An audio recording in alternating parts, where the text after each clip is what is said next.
Madam President, I rise during this morning business time to speak, particularly during this time of tension.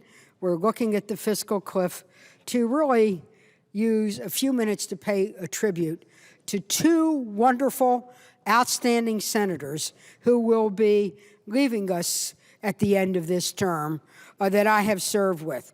Wonderful women named Senator Olympia Snowe of Maine and Senator Kay Bailey Hutchison of Texas. Dear friends across the other side of the aisle, but though they were on the other side of the aisle, there was no great divide between us. We have known each other for many years. A few words I'd like to say about my very dear friend, Senator Olympia Snowe. I served with Senator Snowe both in the House of Representatives and then in the United States Senate.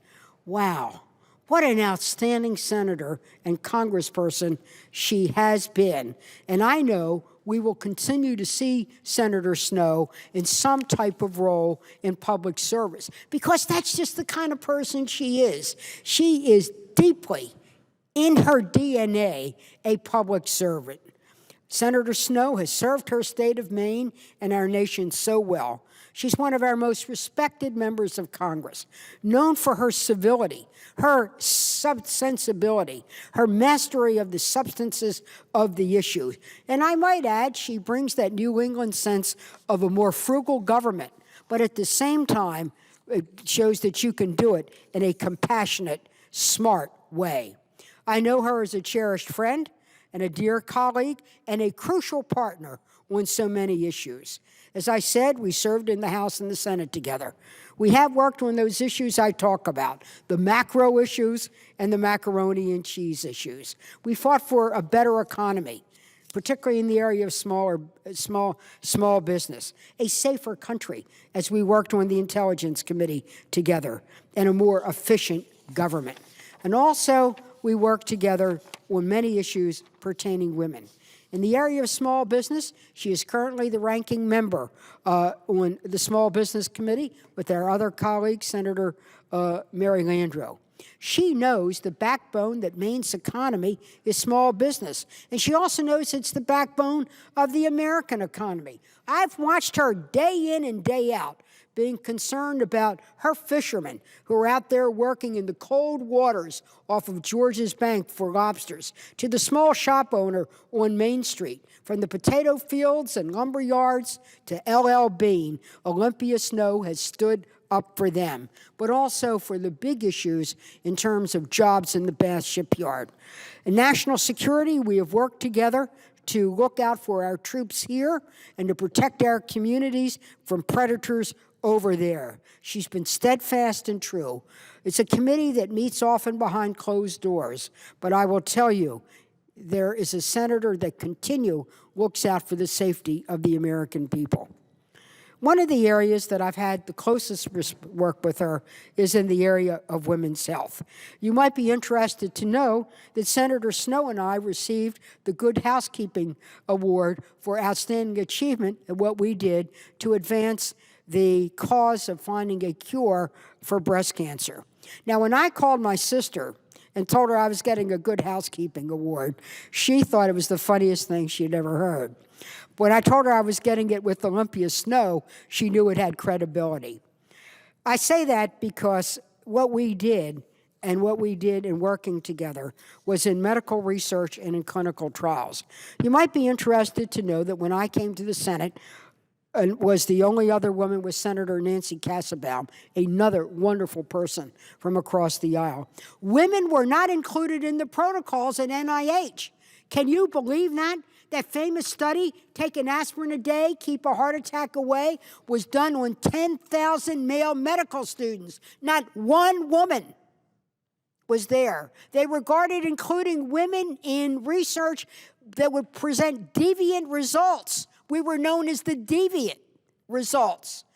Well, Pat Schroeder, Olympia Snowe, another Republican, Connie Morella from Maryland, we said this couldn't continue to go. So we organized across the dome, across the aisle, and we went across the Beltway to NIH, and we pulled up and demanded answers. on why, scientific answers on why we weren't included. The day we pulled up in our cars on a bipartisan basis, George Bush the Elder appointed Bernadine Healy to head NIH. And then working together, again, across the aisle and across the dome, working with Senators Kennedy and Harkin, we established the Office of Women's Health at NIH.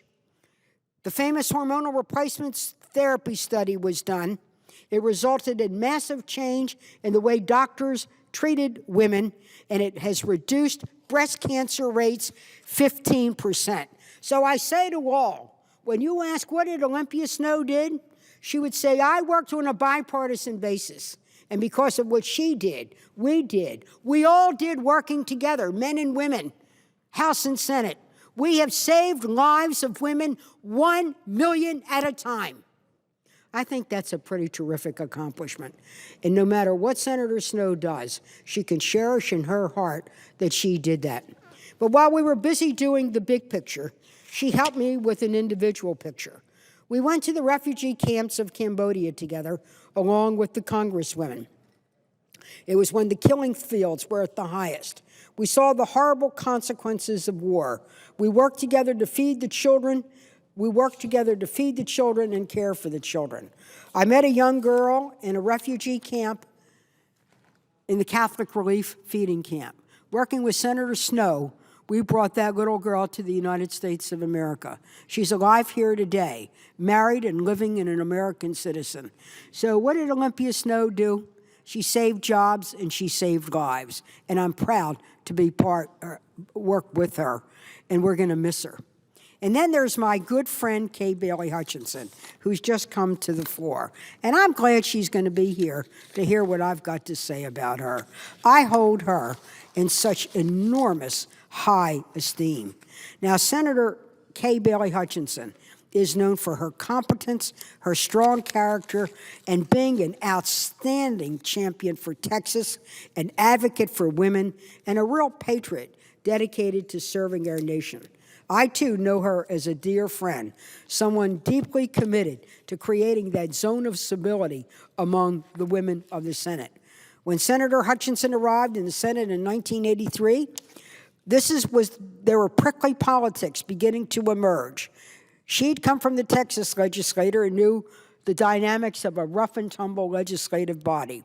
But as we worked together on something called the Homemaker IRA, we said, why don't we just get together to see if we could create a zone of civility?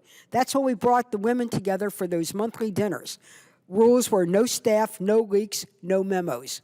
We talked about everything from hairdos to hair raising, how we could stop the global war against terror and fight the deadly scourge of breast cancer. We worked together, again, across the aisle.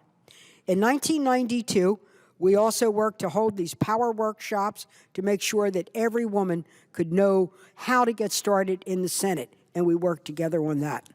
The other thing that Senator Kay Bailey and I helped establish was that we could disagree without being disagreeable.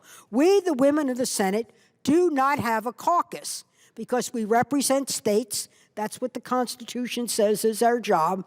We're here to represent states. We also have different philosophies and viewpoints on governance. But we also know we can disagree without being disagreeable. A story I'd like to tell is during the Lilly Ledbetter Fair Pay Act, Senator Hutchison and I agreed on absolutely the same goal: equal pay for equal or comparable work for women. However, we disagreed on the means. Senator Hutchison had about 9 amendments. We duked it out here. We went earring to earring in terms of our debate, and the Senate commented what intellectual rigor it had, what a sense of comedy and the exchanging of ideas, and at the end of the day, we think we not only passed the legislation, but we did it in a way where everybody could feel proud of the process. Why can't we do that every day? Gee, I wish we could. Then working with Senator Hutchison, and this is how we got started, was on the Homemaker IRA.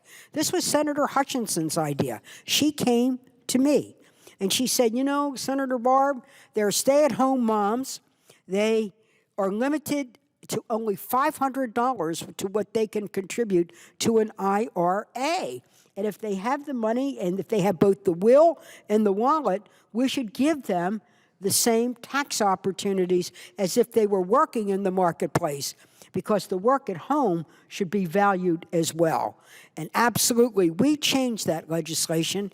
And Madam President, I have pending here a legislation to permanently change the name of that homemaker IRA to the Hutchison IRA, because she really did lead the way. I was an able ally, and we made a difference. So I could go through item after item, the way we've worked on breast cancer together, the way we've worked on appropriations.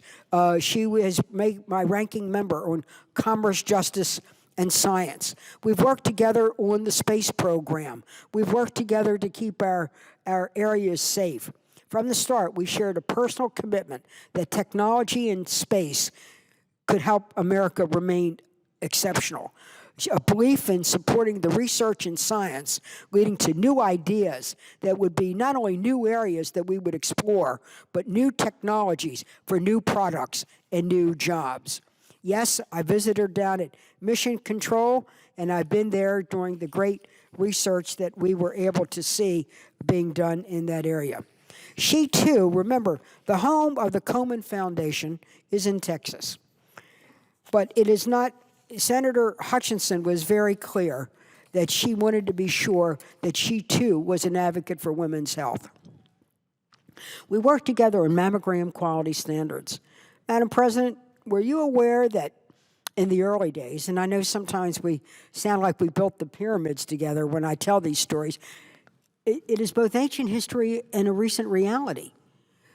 If you went into a doctor's office 10, 12 years ago for a mammogram, you might have gotten a chest x-ray and they would have called it a mammogram. It was often given by untrained technicians, no standards for the equipment, that it would really work the way it's supposed to work, often uncalibrated and ineffectual. Senator Hutchison and I worked using sound science, thorough hearings, working with the Institute of Medicine, FDA, the National Institutes of Standards. And now if you go into your doctor's office for that mammogram, you'll see a certificate from your government that says this is a place where when you're married, that you know that the technology will work and the people who will be giving it will be trained. You know, once again, early detection and screening, saving lives 1 million at a time. Isn't that fantastic? And again, across the aisle, we were able to do that. We also did a book together. She was the leader in helping us get our famous book, 9 and Counting. Maybe it'll be time for another book.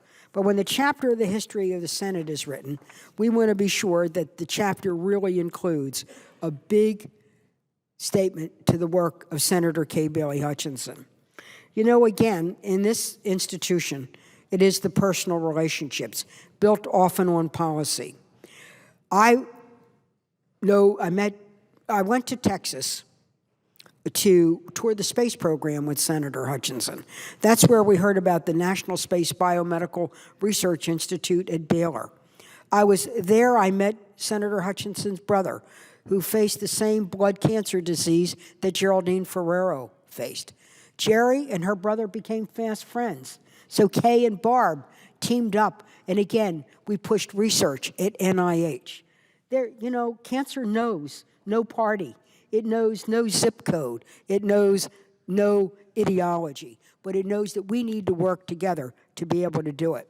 And on that wonderful day of friendship, where we learned the best ideas that will come out of our work in the space program to deal with the dreaded cancer words, the kind of things that we study in space will help us be more effective here on Earth, Kay invited me to the Houston Livestock Show and Rodeo. Now, Madam President, I grew up in Baltimore. You've been there many times yourself. You know, it's a city known for its row houses, not for its rodeos. Kay invited me to come into the rodeo in the Astrodome. Well, I showed up to her surprise. I had little boots on, a cowgirl hat, and a vest. She put me in a buckboard and deep in the heart of Texas, we circled the Astrodome together. I was in a buckboard. She was in a palomino next to me. The American flags were waving, and so was I, yelling, "Giddy up, little doggy." And at the end of the evening, I was there munching on barbecue, affectionately called buckboard Barb. And that's the kind of thing, and I have the pictures to show it. They're locked up. I don't widely distribute them, but it was a heck of an evening. And I say that because, again, out of that comes great friendships that also lead to smoothing the way, not smoothing the way, paving the way, where we put our heads together to solve our national problems and to do it in a way where we get the best ideas from a variety of governance approaches. And at the end of the day, we feel better, but America is better off. I'm pretty emotional, actually, when I think about Olympia and Kay. We've been together a long time. We welcome you and your generation. But for those of us who maybe we didn't build the pyramids, I hope Senator Hutchison can know there's a Latin saying that I learned in a Catholic girls' school many years ago, and I'll spell it for you. Exige monumentum perennius. We will build a monument more lasting than bronze.